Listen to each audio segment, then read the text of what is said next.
आमिर के दिमाग में अचानक एक तरकीब आई और वह झट से बोला, क्यों ना हम एक डाइस रोल करें और उससे जो भी नंबर आए जिसके आने के चांस बहुत कम हो, उसे लिखकर एक डिब्बे में बंद कर दें।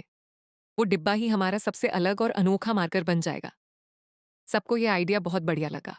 लेकिन तभी एमिली ने आमिर की तरफ देखा और कहा, यही सब तो वो लोग भी सोच रहे होंगे ना? क्योंकि वो लोग समय में हमसे थोड़ा आगे चल रहे हैं। इस हिसाब से तो उन्होंने अब तक अपने घर के बाहर अपना अनोखा मार्कर बनाकर रख भी दिया हो। ये सुनते ही आमिर ने बोला, ये तो मैंने सोचा ही नहीं। जो आइडिया हमें सबसे बेस्ट लग रहा है, वो उनके दिमाग में भी तो आया ही होगा। ये बात समझ आने के बाद उन्होंने तय किया कि इस घर को पहचानने के लिए कोई ऐसा मार्कर बनाना होगा जो किसी से मैच न करे। उन्होंने तुरंत एक रैंडम बॉक्स ढूंढा, अपनी तस्वीरें खींची और पासा फेंक कर एक रैंडम नंबर कोड बना लिया ताकि उनका ये कोड बिल्कुल यूनिक रहे।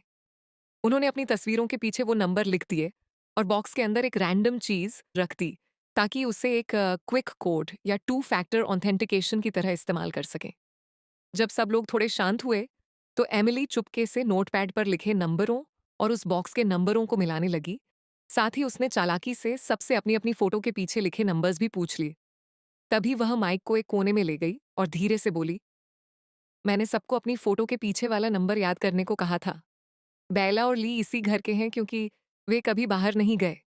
लेकिन हमारे नंबर इस घर के नोटपैड से मैच नहीं कर रहे हैं। इसका मतलब हम लोग इस घर के असली मालिक नहीं हैं। हम सिर्फ यहाँ मेहमान हैं। और यहाँ जो ली बैठी है, वह तुम्हारी असली पत्नी नहीं है। उसने आगे बताया कि ह्यूग और आमिर तो किसी तीसरे ही घर से आए हैं, क्योंकि इस घर वाले ह्यूग के फोन की स्क्रीन टूटी हुई थी। लेकिन यहाँ जो ह्यूग बैठा है, उसका फोन बिल्कुल ठीक है। ये सब सुनकर माइक का दिमाग घूम गया और वह पूरी तरह कंफ्यूज हो गया। तब एमिली ने उसे समझाया, बाहर जो अंधेरा रास्ता है, वह एक रूलेट व्हील यानी किस्मत के पहिए की तरह काम करता है। जो भी उस अंधेरे से गुजरता है, वह किस्मत के भरोसे किसी भी दूसरी दुनिया में पहुंच जाता है और अपने असली घर वापस नहीं लौट पाता। हमें इस धूमकेतु के जाने से पहले अपना असली घर ढूंढना होगा, नहीं तो हम हमेशा के लिए इसी यूनिवर्स में फंस जाएंगे। यह सुनकर माइक बुरी तरह डर गया और बोला, जब वापस जाने का कोई पक्का रास्ता ही नहीं है, तो हमें यहीं रुक जाना चाहिए। तभी अचानक दरवाजे पर किसी ने दस्तक दी। जब ह्यूग ने दरवाजा खोला तो उसको वही ब्लैकमेलिंग वाला नोट मिला जो माइक उस दूसरे घर में छोड़कर आया था। उस नोट पर लिखा था, इस हैरत अंगेज कहानी के अगले पार्ट को देखने के लिए अभी अनदेखी सिनेमा को सब्सक्राइब करें और बेल आइकन दबाना ना भूलें।